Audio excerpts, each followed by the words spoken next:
And even sometimes there'll be notes in the script, like in the season 2, there was something like, we walk into this room and there's a really cool alien, and in quotes, Howard will figure something out. It's like, okay. Hi everyone, welcome to this special non-VFX for VFX presentation at Spark FX 2022. I'm Ian Fales from Befores and Afters, and I'm joined by special makeup effects designer and supervisor, Howard Berger.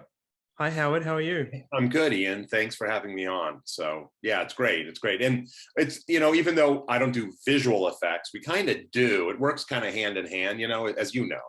And it has for years and years, decades actually, where, we've worked with every single major effects house and small house as well, because now I think, how things, when especially computer animated characters and so forth were coming about, it was a big struggle to kind of state your claim, and I think Jurassic Park was really the big one where we're like, everybody was counting shots. Like ILM was like, well, we have this many shots. And then Stan Winston Studios was like, well, we have this many shots, and there was definitely a competition during that period, in the 90s. But now we're all kind of in the same boat. All the visual effects supervisors and myself will be on a show and we're like, hey, we're all equally screwed. So, we don't have the money. It's true. We don't have the money. We don't have the time. So we should all work together. And we do. And I think for me, like Chronicles of Narnia, The Lion, Witch, and the Wardrobe was really my big introduction to working so closely with like ILM and Rhythm and Hues and motion pic and what do you call it in London? MPC. MPC, right? God, how can I forget? They're amazing. So I mean, all three of those guys, those supervisors and like Scott Farrar and Bill Westenhofer, and we all became, and Dean Wright, we all became great friends and collaborators. And then Greg Nicotero, who co-owns K&B with me, he was doing Sin City at the time, which was a huge combination of visual effects and makeup effects. So we both got really great hands-on schooling and lessons from those shows at the same time, which was in 2004. But after that, I'm like, I find it a joy working hand in hand with VFX. I love it. And right out of the gate, I'm like, what do you need from me? Whatever you guys need, and vice versa. They'll go ahead and say, listen, we can't do this time. A good example is like I worked on The Amazing Spider-Man 2, and that was Sony. That was Jerome Chen, who's great. Yeah. And Jerome did the first one, The Amazing Spider-Man 1. And on the second one, he said, Howard, they cut my post like by 20 weeks. So 20 weeks. So I have to like figure out how to do all the stuff. So, cause I thought when we came on board, Electro, which was played by Jamie Foxx, will probably be, I don't know, blue. We'll make him up blue and put dots. And Jerome was like, no, dude, we need a full blown makeup because there's no way we could ever animate this character and make it look as good as it needs to look, but we should do a combo. So it was great. I just said, yeah, we're on the same boat. We're both in trouble. We're trying to get all the water out of the sinking, raft or whatever and get this to the studios. But all of a sudden, somebody just randomly cuts 20 weeks out of somebody's prep or post. Say we have that on the front end, post-production or pre-production is like a dirty word. It's like, it's like, no, don't say pre-production. I'm like, what are you talking about? It used to had 6 months, 8 months to prep a show. Now you're lucky if you get 3 weeks, and they're, for some reason think they're saving money. And of course it all goes to custard, right out of the gate. And then visual effects is like, sitting on set and you hear the director who's like, oh, we'll just do it later in post. And post goes, oh, no, you will not. There's no money and there's no time. So figure it out now. And I love that now. I love that, the VFX supervisors on set are like, nope, ain't gonna happen, not gonna happen. Like we just can't do it. I'm working with a really great visual effects supervisor now, Ted Ray, who used to be a makeup effects guy. I used to work with Ted back in the 80s. He was a mechanical guy. He's a VFX guy, and he's constantly saying that to production, like, nope, ain't gonna happen. Nope, we do it practical. It's like, well, what about can't we just do that digital? Nope, can't do it digital. No time, no money.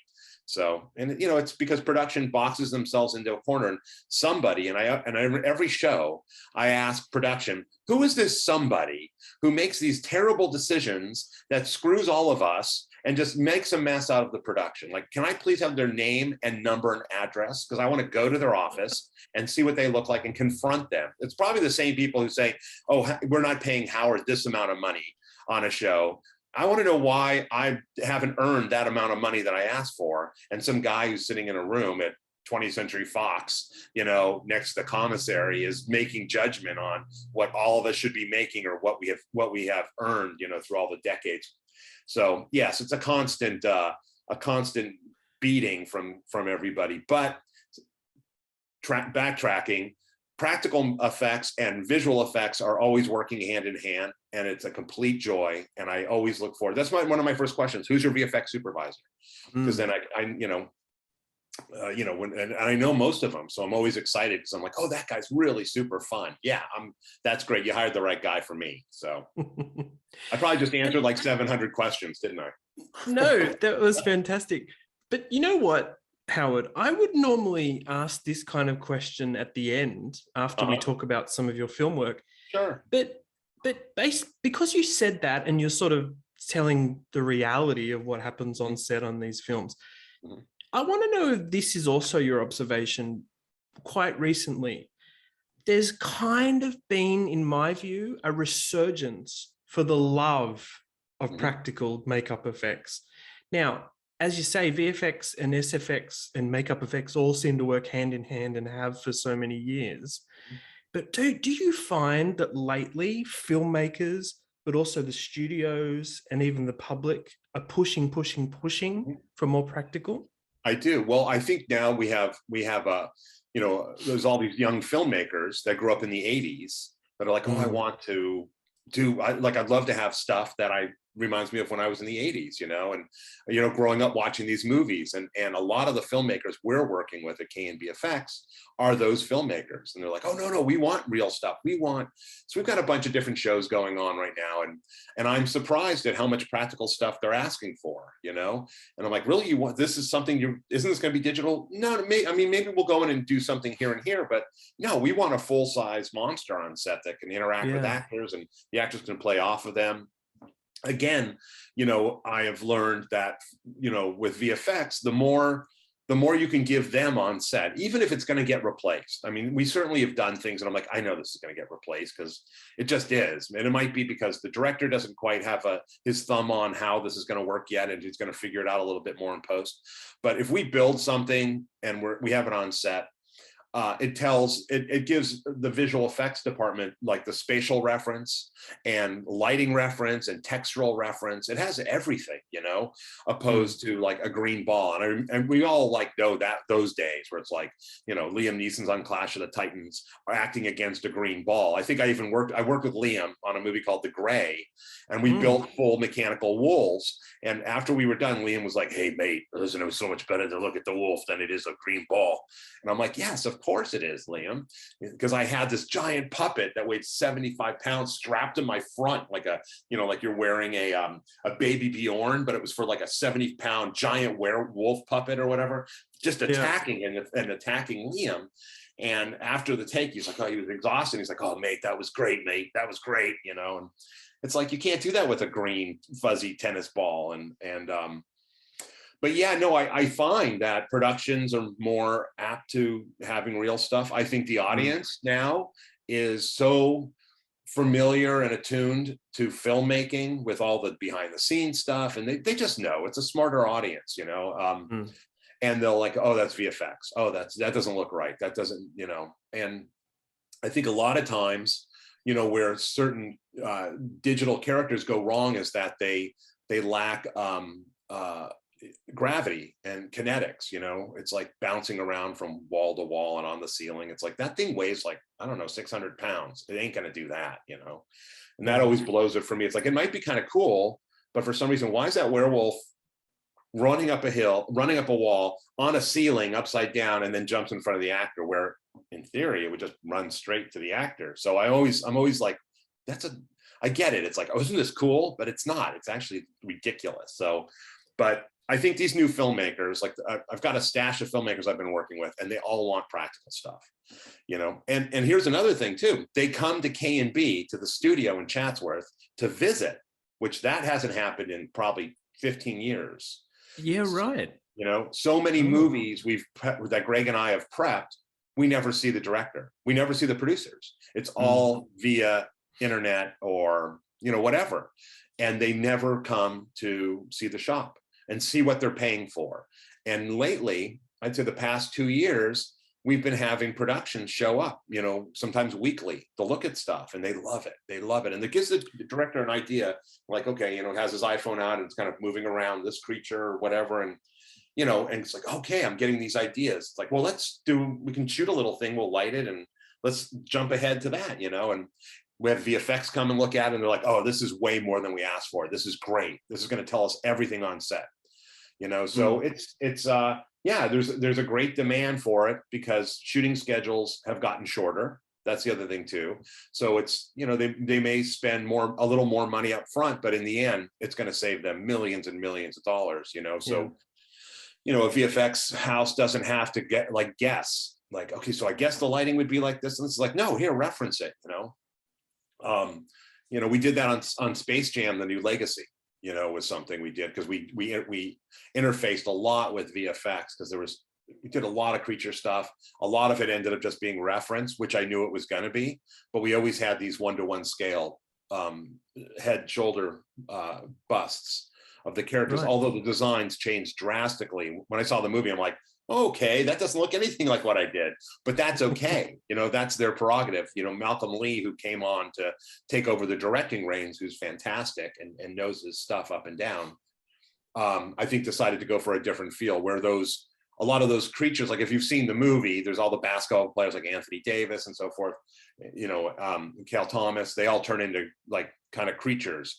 And originally they were going to be like, you know, visual effects, computer generated characters. They ended up being more 2D animated, which I think is cool. And that movie is kind of a mix of both. Like there was always intention of like these guys are going to be all 2D, these guys are all going to be 3D. And you know, there was a whole animation department that was 2D animation that did a magnificent job, and that was very exciting on the movie. So, but we were there to lend anything we, you know, and try to develop concepts and try to give them textures and, you know, we built a lot of stuff for Space Jam, and ILM did a great job and, you know, utilized what we needed to use and what they needed to use. And as the film, and it's normal, as the film develops and during post, you start to tell a different story. You know, that's what the cool thing about post-production is. And I mean, that's not just like visual effects, that's editing and sound and music, and you can rearrange the whole storyline. You know, there's times I've seen shows or movies that I worked on that are completely different. And I'm like, wait a minute, that's not how it read in the script, but it's better. It works better because they rearranged it over and over again. So because it gives the director, producer, showrunner another opportunity to make, you know, he shoots it, he writes it, shoots it. That's one version, and then gets into post-production and can make a whole nother project, and for the better too. I really like your comments there about also your interaction with VFX and the other departments on a film. And just quickly on that sort of practical thing that I mentioned, the other phenomenon, which I think right now is also commentary about practical versus digital. I personally also think, Howard, sometimes the commentators, which can be just people on Twitter, get it wrong often. They will say, oh, practical is always better, but they're pointing to a CGI shot or something like that. Yeah. To me, it's just whatever makes the best shot possible, right? And absolutely, it's an interesting world we're in right now where I think some people really are just probably not aware of how these things get finalized. Oh, I agree. And I think that's sometimes it's so good, you don't know, you know. So I got fooled. Like I got fooled recently on watching Book of Boba Fett with the Jabba the Hutt twins, you know, and I was like, okay, what part is not real and what isn't? And I asked somebody who was on set, like, oh no, that was all digital. I'm like, really? Right. Like you guys didn't build arms at least? Like, nope, whole thing's digital. I'm like, yeah, wow, that was pretty goddamn good. Especially the way it was like in the broad daylight, you know, it couldn't have been in a worse situation, you know, in the lighting situation. But I think that, and then you're right about what you said, it's whatever works best. And that's something that has had to evolve in our in our industry and our culture as well, visual effects and makeup culture, where we were only thinking about our own departments, and like, it's got to be makeup effects, screw this. And then it'd be like VFX saying the same thing and replacing stuff we did just to do it. And I'm like, those son of a bitches. But now we sit there and we're like, what's best for the movie? Like what, and I'll certainly be the first guy to go, no, dudes, I'm telling you, this should be VFX. Like, let's not screw around. We can't, I just feel like we can't pull that off, And then VFX will say the same thing, like, you know what, this is so hard to do. Howard, is there a way you guys can do this? Because it's going to be a lot of development. And I'm like, yeah, we can do it. It's probably, half the time and barely like a teeny smidge of the money. So we're all equally on board to help give the director his vision of what he wants, or show him what his vision should be, which is usually what happens. It's like, no, you want this, and this is how we're going to do it. And again, it's like, we just keep talking about how we want to do it. And we'll usually sidebar it. Like, I was in a production meeting yesterday and with Ted Ray, and something came up, and instead of us doing we speak the same language, but the rest of everybody else doesn't. So I'm like, hey, Ted, let's just sidebar this. So afterwards, I called Ted and I'm like, hey, Teddy, so what do you want to do? He's like, well, I think if we did this, all I need is this, this, and this. We can't really do this. And, if you can really light this on fire, that's great. Because, to develop the fire on this schedule and budget. And I went, no, let's build something. We'll light it on fire. And then you utilize however you need to and mish it all together. And so that it's really good. And lately I found that a lot of visual effects supervisors actually are from my world, are from the world of makeup effects, like Everett Burrell, Yes. who does a lot of stuff. Evie and I were roommates when we were 17 years old in a little crappy apartment in Van Nuys, California. And we were makeup effects guys. And then Everett formed a company. I formed a company with Greg Nicotero. He formed a company, Optic Nerve, with Johnny Volich. And then Everett decided to go into VFX, and now he's a big VFX guy on Umbrella Academy, and a director on that show, and an executive producer. I'm so proud of him. And so yeah, it's really cool to work with guys that were in my industry. Blair Clark, who did Ted and just did Clifford the Big Red Dog. He used to work for Chris Wallace and Phil Tippett. Would build all Phil's stop motion armatures, and now he's a big VFX guy. So, yeah, it's cool. And that way we all speak the same language. They know what I'm talking about, and I know what they're talking about. And it's fun. It's fun. I get great joy out of working with visual effects. I really do. I love it. I love it. I happen to have just done a big long interview with Blair about Clifford, where we only talked about the stuffies. He loves stuffies. So that was really cool. Yeah, no, Blair's awesome. He's a dear, dear friend, and I just think it. Yeah, he's very supportive, and he's so talented. Again, Ted. When I first saw Ted, I'm like, I don't know if that's real or not. I don't know if they have a puppet and then getting to work on Ted too. I'm like, was that? He's like, no, it's all digital. He's like, we had a doll, which we still had on Ted too. But it wasn't a mechanical puppet or like for even over shoulder stuff. And that's things too you learn. It's sometimes production will say like, well, we'll just build this. It'll be for over shoulder. We'll save ourselves. I'm like, nah, you can't. They're never going to look the same. It's like we need to commit. Is it this or this? You can't mix. It's really difficult to mix. I think maybe the two shows I can think of that mixed shot for shot that worked really well was Jurassic Park, of course, which is truly unbelievably amazing and still is, and Harry Potter. The Harry Potter movies like really mix stuff, like the Hippogriff that Nick Dudman built is amazing. And then in the movie, and I'm like, those two are spot on, and that usually stems from like probably Nick designed it and built it, and then they used it to build their digital model. And again, they weren't having to make anything up, and they were able to make everything work so well. But yeah, it takes a lot of effort and a lot of talent too. You have to have the right people on the job that are understand the finesse and the fine detail aspect. I think a lot of people, and even in my industry, will understand the mechanics of it, like they know, like I have to take clay and put it on this head, or VFX were like, I have to take this dinosaur and move his leg here. And I think that's what was happening in the beginning development of Jurassic Park. And then when Phil Tippett, when they canned the CGI or the stop motion, Phil understood physics, and he brought to life, like there's a movement, there's a way, or otherwise we would have, like T-Rex that looks like it weighed, 3 pounds, but it's this lumbering thing with weight. And that's, I think sometimes that is missed in digital characters. That's the big thing. For me, I think like that movie Species, which I'm not a fan of, that like Steve Johnson built the most incredible physical puppet.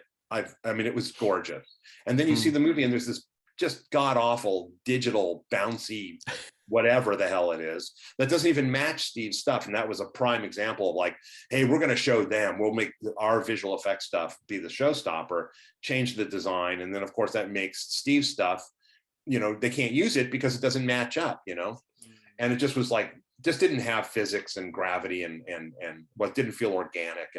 But Phil Tippett, I think, was the guy who came on to Jurassic Park really and was like, no, this is how it works. And that's important. Blair understands that. He comes from a practical world. A lot of these guys that come from the practical world of filmmaking understand that. They've played them, they've been monsters while growing up, like I'm Godzilla, so they know how Godzilla moves. So they're able to take that experience as a grown-up now, as an adult, and how a monster, watching Ray Harryhausen movies, how the Cyclops would move, like that was great because he has a really distinct, lumbering, body, action and movement that makes it feel real. And that's really the trick, like giving it personality. Which a lot of guys now understand and have. So yeah, and it's interesting going back to that practical monster world, and you're still in that world. But we were going to talk about Army of Darkness, Howard, because I think that's a great example of a film that feels very practical, but actually, of course, had a range of visual effects going on, not CGI necessarily, but miniatures and rear projection and what else? Yeah. Tell me about the film from your perspective and sort of working out what the kind of effect should be. Well, it was super fun. That's like on that. I have like 5 or 6 of my favorite movies, and that's certainly on it. And it has to do with the fact that it was so much fun working on it. It was so hard. Not working with Sam Raimi, he's a joy, but working on a Sam Raimi film can be very, very grueling because Sam just loves to shoot and shoot and shoot and shoot and shoot, and you're exhausted, but he never gets tired. So you're just like, oh God, I think I'm going to die. But anyhow, I hate people like that. I hate people like that. And listen, we were young, when we did Army of Darkness. That was in 1990, and we were still all young, and Bob Gregg and myself out in Acton Desert all night long, shooting, without a day off. It just went on and on and on. So, but it was great. So, when we got onto the show, we just did a ton of design work. We knew there was going to be stop motion. We knew that there was going to be Intravision was going to step into it, and we were going to have an Intravision aspect to the film that we were going to shoot, and that was pushed to the end of the show, which was good. We shot at the Intravision stages there, but Sam likes to mix it all up. So we built tons and tons of puppets. We built tons of suits. We did a bunch of makeups.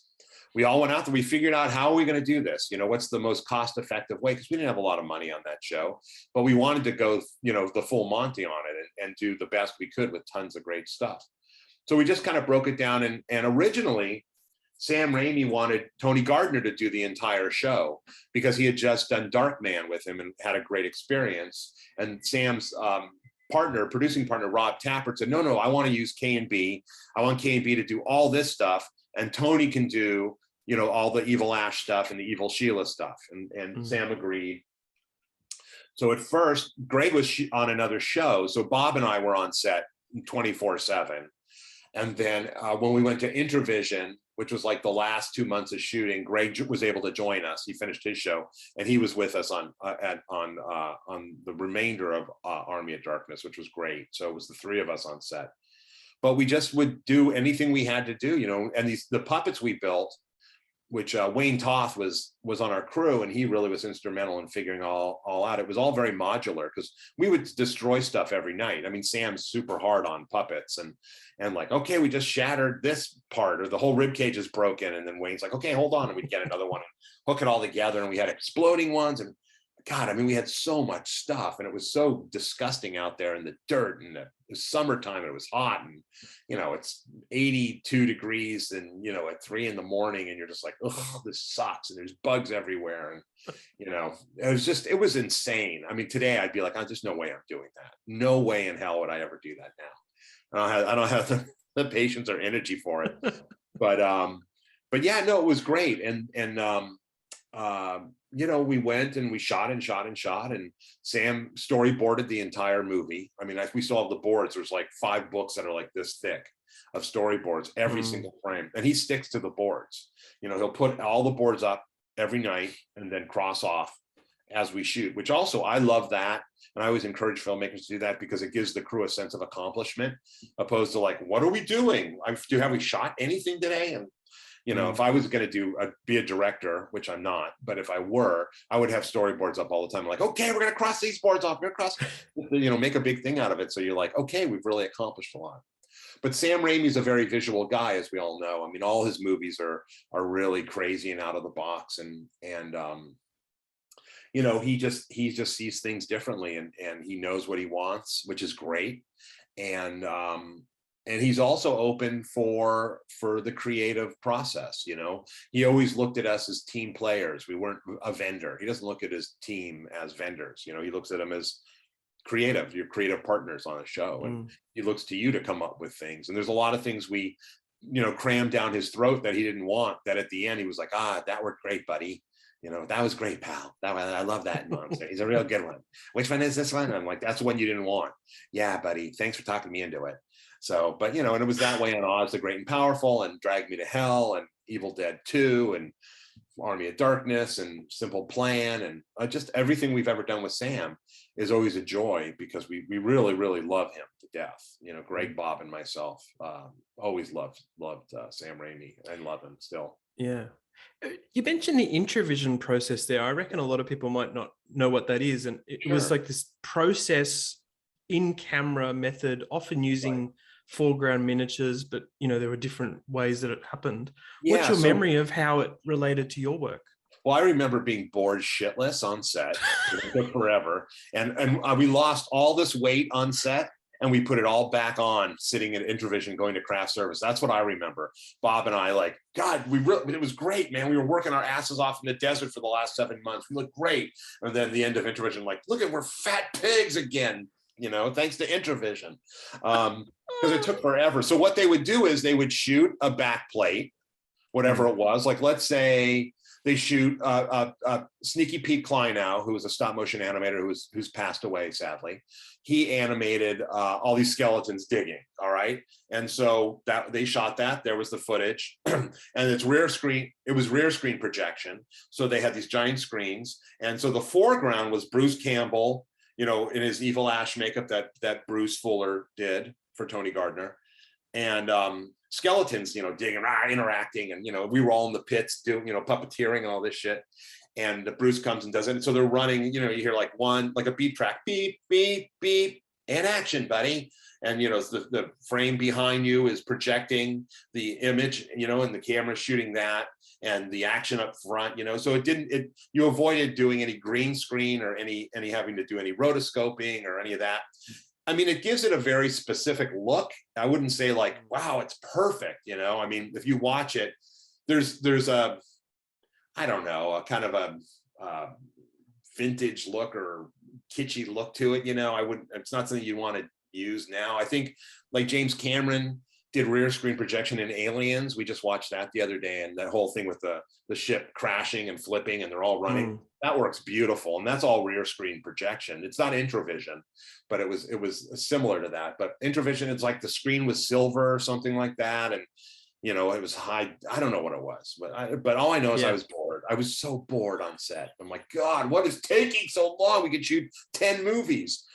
But it still was an interesting process. It was something that Sam believed in for that, and prior to that, like Stand By Me was the big film that they had done prior, which was the scene where the kids are running on the train trestles as the train's coming, and that was all Introvision. And then they did some stuff for Rambo Part 2, I think, or something.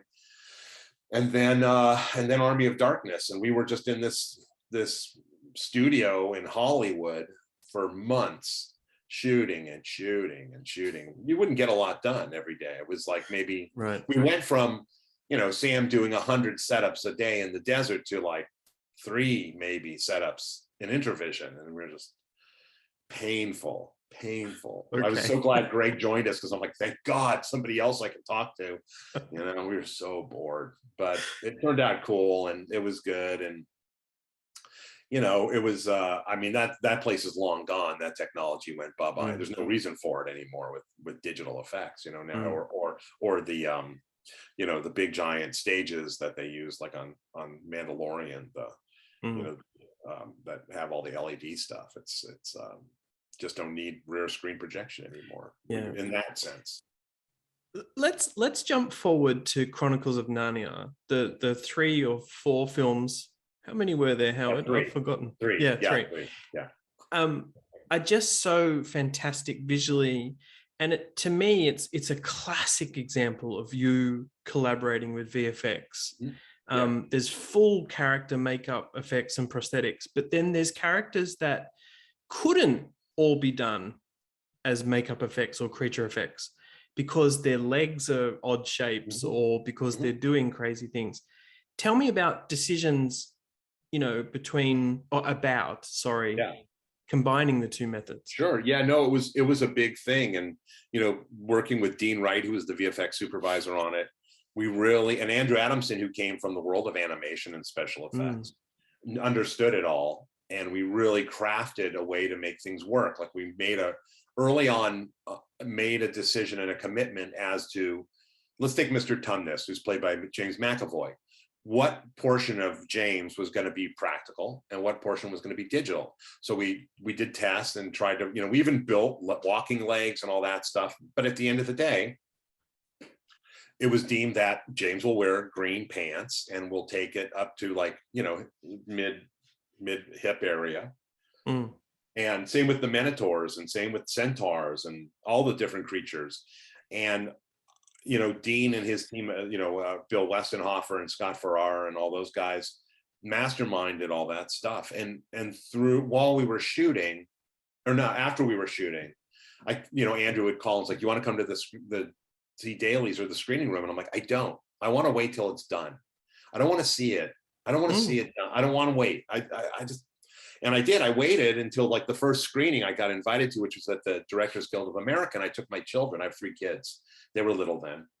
And as soon as Mr. Tumnus came on, I gasped because I thought it was so amazing. Because I'd never seen Mr. Tumnus finished. I never saw him without green pants. And I thought that they did such a beautiful job, And then Aslan, which Rhythm and Hughes did.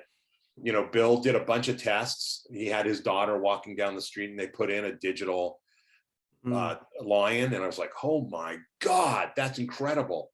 And that's where we then crossed over, because we took their digital model and we milled out a full-size Aslan and molded it. And we ended up building a riding version that the kids could interact with. And then on the stone table, we built a giant puppet, which the kids interacted with. And that story, originally, the studios did not want us to build a puppet. They were like, we're just going to use a blue form. Let's just build a blue form for them. And I'm like, no, that's a fail. I'm not doing that. And the VFX producer was like, well, we can't pay for it. I'm like, fine, I don't give a shit. I'm going to do it anyhow, because I'm not going to stand on set with a blue shaped lion for this scene. And those kids are reacting to basically a foam constructed blue spandex covered form. And you're not going to get a performance. I'm like, you guys are making a massive mistake. So I said, F it, I'm going to do it myself. So we built a full size Aslan on the stone table. And I'll tell you what, it was the best thing I ever did, and for the film too, because we didn't show the kids anything. They didn't preview, we wouldn't preview anything to them, not even Mr. Tumnus. the looks on their face when Georgie Henley, who plays Lucy, first sees James McAvoy in the movie, that's the first time she saw James McAvoy.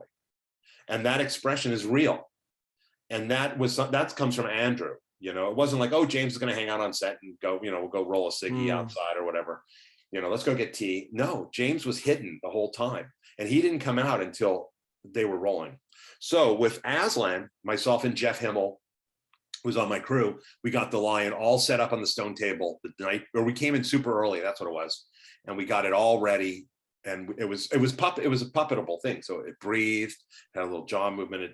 You know, it's really the dead Aslan. So Andrew started rolling camera. We had the lion moving a little bit, breathing, and Anna and Georgie come on set, action, and they're just bawling their eyes out because there's dead Aslan. No. And all that shit is real in the movie. Like that's not like, okay, let's do it again, reset. Andrew just shot and let it roll, and he would whisper like, have it breathe, you know, have it breathe, move its arm, just have it kind of loll its head. Granted, there's pieces in the movie that is ours, and then there's pieces in the movie, well, when it's dead, is all ours. But all the other stuff is all, you know, Rhythm and Hughes's great work. But it was really something to make it work. So afterwards, I went up to the VFX producer and I went, aren't you glad I didn't listen to you and I completely ignored you? Because this would be a total shit show if I listened to you. He's like, no, you were right. I'm like, yeah, I know. And it just, you know, but I knew it. And Dean Wright was like, this is great. This tells me everything I need to know. Again, spatial reference, lighting, texture, and it was everything. It was 1,000%, 1,000%. Beautiful piece that the guys and K&B made for that. And but yeah, it was great, you know. And I mean, I learned a lot. I learned a lot about, you know, interfacing with different departments, especially that department, and costume was important too.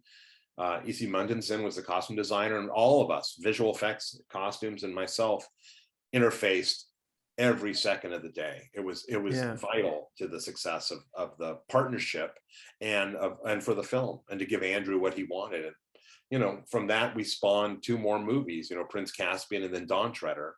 I was hoping it was going to keep going and going. I was like, okay, this will be my Harry Potter, like Harry Potter was the Nick Dudman of 10 years of these movies, and then it didn't work out. So so I had to slum it and go work on some other movies. But those were my most, I mean, Lion, Witch, and the Wardrobe was my most favorite film I ever worked on. It was just a wonderful experience with magnificent people. Getting to film it in New Zealand was really magical, and the making of the movie was very parallel to the story of the book, you know. And in the movie, where we went into Narnia, we were the kings of Narnia, and we had the best time, and it was great.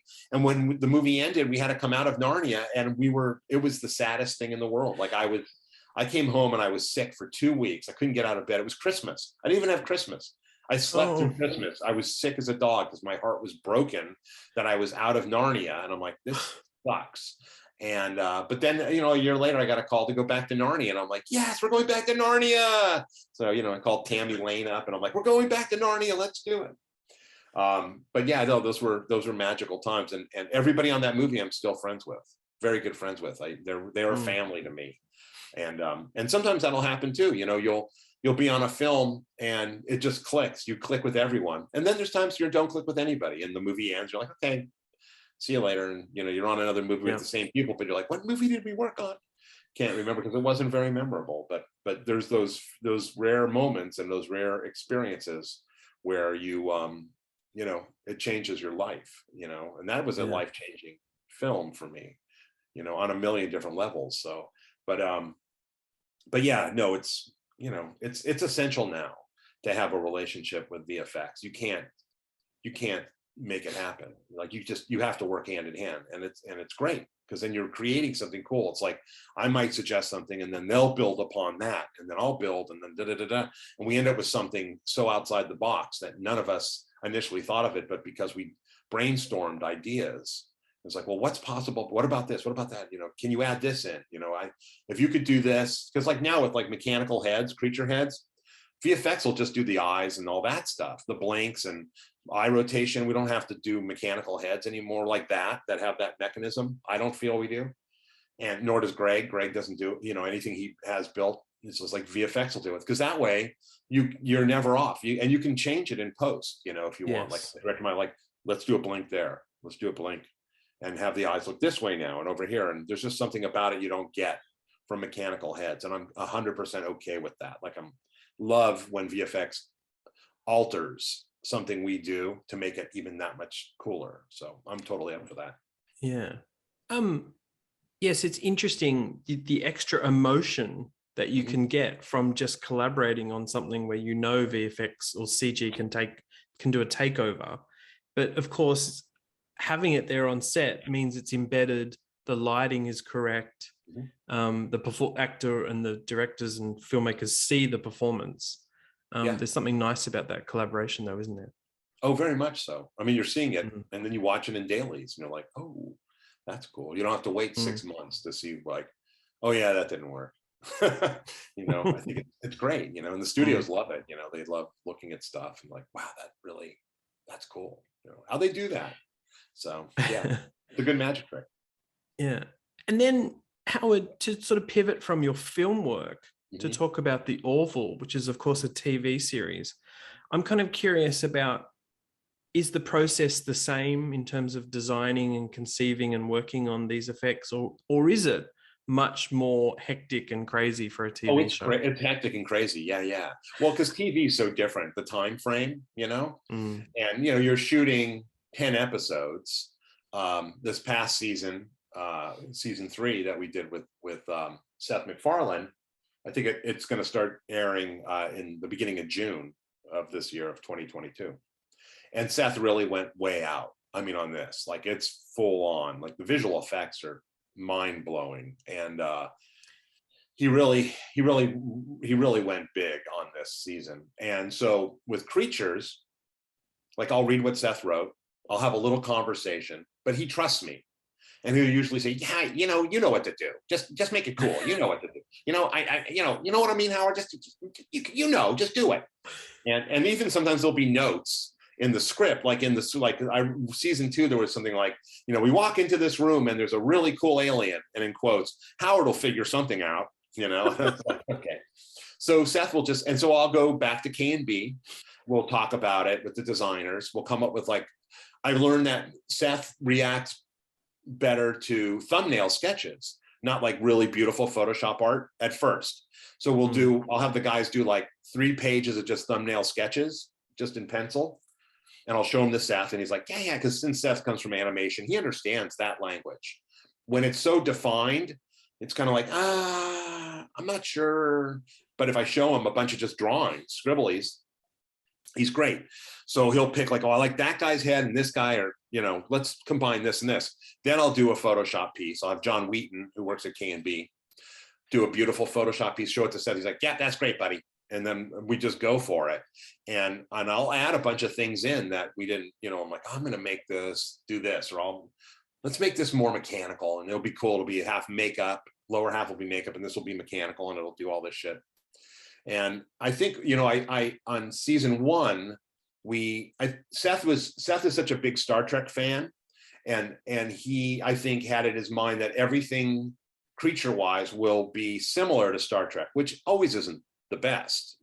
I'm not talking about the Star Trek now, like Discovery and the movies. I'm talking about Star Trek Next Generation, where, if you had a forehead, you were an alien. So, and I think that was in Seth's mind. So we did a test day, and I did myself and a couple of the makeup artists, we did something like 6 or 7 different aliens. And Seth and John Favreau directs the pilot. Favreau is there, and he's well versed in this. They walked on set and saw everything, and Seth's like, oh, wait a minute. So this is what I'll be able to have this quality all the time, like once a week. And I'm like, no, you'll have this quality every single day for every single shot. And it's like, Howard, I never imagined that. I thought it would just be like Star Trek. And I'm like, no way, dude. It's not going to be like Star Trek. I said, it's going to be big, and we're going to go crazy, and we're going to do cool shit. And we did, and at that point I'm like, okay, I know what I have to do to make this work for Seth. But Seth is good with planting a seed. That's, or because he's an artist, I'll go, can you just do a little drawing? And I saved all his drawings. I have all these little sketches, and they're fantastic. And I'm like, okay, cool, I'm going to take this now and develop this idea, you know, from your little, from a drawing on a napkin, I'm now going to do something really cool. So working with VFX, because there's a lot of stuff we work hand in hand with, and you know, coming up with creatures, we designed a bunch of stuff for them. Like there was one or two instances where Seth wasn't keen on some of the design stuff coming out of VFX. Meanwhile, these guys are like destroying planets and ships and Yeah, and you know, but you know, they're not 100% on a creature, and they're shit right out of the gate, you know. And I'm like, guys, you know the skinny, you're not shit on any level. So I would take the design, I'm like, talk a little bit to Seth, and then we would do something, send him you know, like a rough, and he's like, that's it, man, that's go big. And then we do it and deliver it, and he's like, that's it, that's all I needed. Great, you did it. So I just know what I like. I understood his sensibilities, and I think that's important. You have to understand the guy in charge, the boss, what his sensibilities are and what he likes, you know. Design. Seth likes, we never had stuff crazy busy, you know. It wasn't like Guardians of the Galaxy where there's a lot going on. It's still it's about the silhouette, you know. And again, that goes back to Seth as an illustrator and as an animator. It's not about, I mean, it is about what's inside the line, the silhouette, but it's more important to see what the silhouette's going to be, and then we design inward from there. And that's something I learned working with Seth. But yeah, it's again a huge combination of VFX and us and everybody else under the sun. I was trying to think, and this might be because of the TV schedule. Are there any characters that require VFX augmentation, you know, shot practically? Is that's not a huge thing on the show, is it? No, this season there will be. There's a couple characters. Like there's a character we designed for, God, I don't think it was season 2. His name's Unk, which is a big giant creature, lumbering creature. Maybe it was season 1. No, it was season 1. We designed Unk, and it's a big giant suit, and it's really cumbersome, and it had a big mechanical head. This season, Seth, and I'm glad he did this, said, why don't we just do the head CGI? And I'm like, sounds good. Because the thing weighed a friggin' ton, and the poor guy inside the suit was like, I can do this, but I think I'm gonna die. And I'm like, you know, we did all we could, but it weighed a bloody ton. So at a certain point, I ended up gutting the head, and it was just the bare minimum. And we would use that for reference, so that Brandon, who was the VFX supervisor this year, Brandon Lafayette, he could use that, and then we'd remove it and shoot it without the head, so he didn't have to do any erasing or anything like that. And I think it worked much better, you know. I mean, we took a stab at doing something massive for a TV show that, well, the other thing too is like you build something that you think could star in a TV show or a movie, and it's only like in 2 shots, and it's like, okay, we got it, moving on. I'm like, whoa, hold on. This thing, we're not moving on yet. We should shoot this all day long. It's like, we're not shooting it all day long, it's done. I'm like, oh my God, we spent so much time on it. And it's literally like walks up and goes, hey guys, what are you doing? And that's it. You know, it's like a throwaway. And I'm like, Jesus, Seth, is there a way we can, I'll think if I can work this back in, but I think he's pretty much done for the show. I'm like, okay. But you know, that's cool too. If he's happy, I'm happy. And that's all that matters. It's not about, you know, me, like, you know, what I want or whatever. And I've certainly come to that understanding in my career after almost 40 years that, you know, it's not at all about me and you know, what I want. And that's cool. I'm good with that. You know, sometimes people are like, oh, I'm a makeup artist. I'm like, no, we're makeup facilitators. We're here to facilitate a need. Like there's some art involved, but we're facilitators at this point, you know, which is not a bad thing, mind you, because we're creating cool shit. It's just that, you know, everybody thinks that, you know, when we opened up K&B 34 years ago, not that we had this in mind, but other people did. Like when I own my own shop, I'm going to be able to do anything I want. Well, when you own your own shop, you don't do anything you want. And it's not about that, you know. I don't think I've done anything I've wanted for a long time. You know, we can direct things and orchestrate things, because Greg and I are really at that point where we're always involved 1000% with everything, but we're orchestrating. You know, it's like I always explain to people that a conductor doesn't play every instrument during the performance. He's conducting. So I can't perform every instrument. So I'm conducting. Greg is conducting, and that's what that needs. And we have our orchestra. And it's a great orchestra, and they always hit every single note properly. and that's what our job is, but we're there every day. We're on set nonstop. People always ask me like, you and Greg even go to set, or what do you, I'm like, are you kidding? That's where the fun is. I'm on set every single time. I'm department heading, for God's sakes. I'm running the show. So it's like, yes, I don't just go like wave my wand, like everything is great. All right, I'm going to Disneyland now. I wish I could do that. But no, it's like 5 million emails all day long and texts and calls and figuring out, reading scripts and budgets and going to, at the same time you're on set doing somebody's makeup, So it's a lot of work. It's a lot of work. It never ends. Actually, you just mentioned department heading then.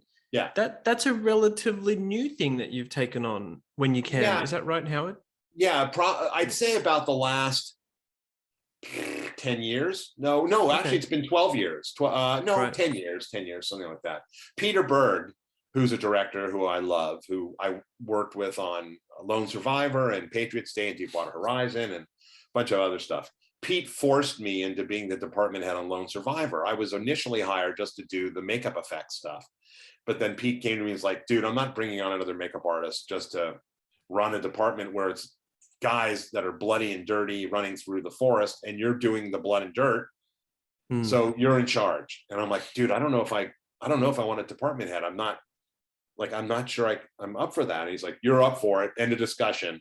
And that was it. And that was my first film, my department head. And I loved it.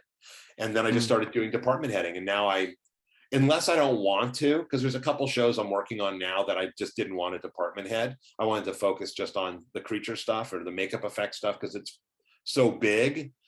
But like on Orville, the first three seasons, I department headed everything. And I always had Tammy Lane, who's my on-set cohort for the last 27 years. And so we kind of co-department headed the shows together. We're co-department heading a show now. And she can run anything. She's great and, knows how to do everything and better than I do. So you always want to hire people that are better than you. So I was very lucky that I found Tammy because she's better than me. And I'm like, you take that. You're way better. You can handle this shit. So, but yeah, no, I love it. I love department heading, and production loves it too. And it's weird that they never had that thought about it. But I'm like, listen, you pay one guy to do all these jobs. It's like I run the makeup department, I run the makeup effects department. If I'm going to do number one or number two, then you have somebody doing that too. So that takes care of, not having to hire a personal, not having to do this, not having to do that. Da, da, da, da. So in the end, it saves them a ton of money, and then the director just has one person to talk to, and that's me. So it works great. It works really, really well. And like 13 films in a row, I was lucky to work with a great hairdresser designer, a guy named Johnny Villanueva. And the two of us just like do a dance in the trailer, sometimes literally do a dance. But we work so well together, and we met through Mark Wahlberg on Lone Survivor because he was Mark's hairstylist. And we just became best friends. And I'm like, dude, we should just work together. And we've done 13 projects together. Oh, wow. And it is a dream. It's a dream beyond a dream, because working with him is just couldn't be any better. And it's just nice to be in a trailer that you have a great partnership with somebody who's similar to you in the way you think and the way you what you expect out of your people that work for you, because it's really important for people to understand that they represent you and your department and your overall craft. I try to really, get people to understand that, and like dress accordingly, dress to be respected, and dress so that you're respecting your actors. I worked on a film called Hitchcock with Tony Hopkins, and I changed my entire wardrobe after that. Or when I work, I'm like, I'm not gonna, because before that, you're a makeup effects guy, like t-shirts, monster shirts, and da-da-da. And when I worked with Tony, I'm like, I'm not doing that. It's a collared shirt every single day and nice clothes. And, there's makeup artists like Bill Corso, who is like one of the best dressed makeup artists in the world, and Joel Harlow. And I'm like, I need to adapt that. So ever since that, and that was 2012, I've always dressed nice on set. And I expect my crew to. I really don't like it when people show up in shorts and a monster t-shirt, and that's, listen, there's nothing I can do about it, but I certainly encourage people. And Johnny said, and he was right about this, everyone should show up like they're working in a salon, dress like that. Because if you wear shorts and a monster t-shirt in a salon, you're going to be told John Peters is going to tell you to go home.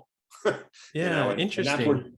and that's where Johnny started. He started when he was 19 years old, worked for John Peters, who owned, was a big hairdresser to the stars, married, dated Barbara Streisand. If you've seen Licorice Pizza, Brad Cooper plays John, plays John in the film, John Peters, and all that shit's probably true. And he's a crazy motherfucker, but that, and Johnny was right. And I'm like, we dress like we're in a salon. We respect our clients, and producers, when they see you dressed respectfully, they respect you more, and they look at you like, you're in charge of something. You could be a producer. And that also goes back to the good old days where it was mandatory as a makeup artist to wear a suit and tie.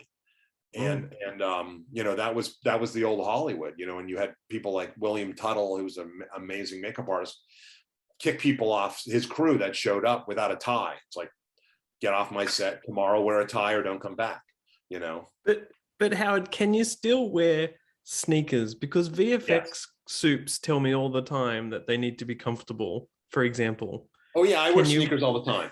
Yeah. Okay. I switch them out. Yeah, I don't wear, there's a couple of shoes, like, but yeah, absolutely. That's one. But see, sneakers, as long as they're cool, you're good to and go. They are cool. They are cool. They are. Dude, cool. I'm a total, like, totally into my runners all the time, and be it Adidas or Converse or whatever. I'm just like, these are great, So yes, no, I always wear, but they're always nice. They're not covered in stuff. They're not, I have ton, when one gets crap all over them, doesn't go to set.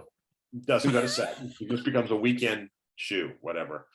But yeah, you got to dress to impress, and raise the bar and have people look at you like, whoa, that guy, those people know what they're doing, I think. Yeah, we're just pulling the wool over everybody's eyes, so that's really a big trick too. Well, Howard, I never thought we would end this discussion talking about suits and sneakers, but I think it's quite apt. And I've really enjoyed listening to you talk about that crossover between your work and visual effects. It's been so fantastic. So thank you so much. Yeah, no, absolutely. Listen, I love talking about what I do. I love what I do after, like I said, almost 40 years. And it's great. I love it. I love getting up in the morning, going to work. Yeah, there's headaches and everything's a pain in the ass and whatever, but ultimately it's like, I still get to do what I want. It's a dream job, and I'm thankful and grateful that I got to take something that was a hobby and then turn it into a career. A lot of people don't ever get to, have that realized, I feel very fortunate every single day. So I never complain too much, although Tammy might think that's not true. but no, I love it. And I love the people. I go to set because I want to see my friends too. That's the best part. Like, I get to, like, I'm going to get up and I'm going to go see all the guys, either in my department or other departments. It's, there's a social aspect, which of course has been missing since, COVID and all, which was very difficult. And even now it's like, I'm a very, like, not physical person, but I like, being with people and all that. And you now have to, be careful, obviously, for 100 different reasons, COVID and other things. But yeah, it's great to be back on set. I've been on set now for over a year and a half, and it's been really, really nice. And seeing your friends, and it's just wearing the mask. Wearing a mask for 14 hours sucks, but outside of that, if that's the worst of it, I'm okay. Yeah, absolutely. Well, please keep doing what you do, and thank you so much again for being part of Spark. Thanks, My pleasure. Howard. Thank you so much.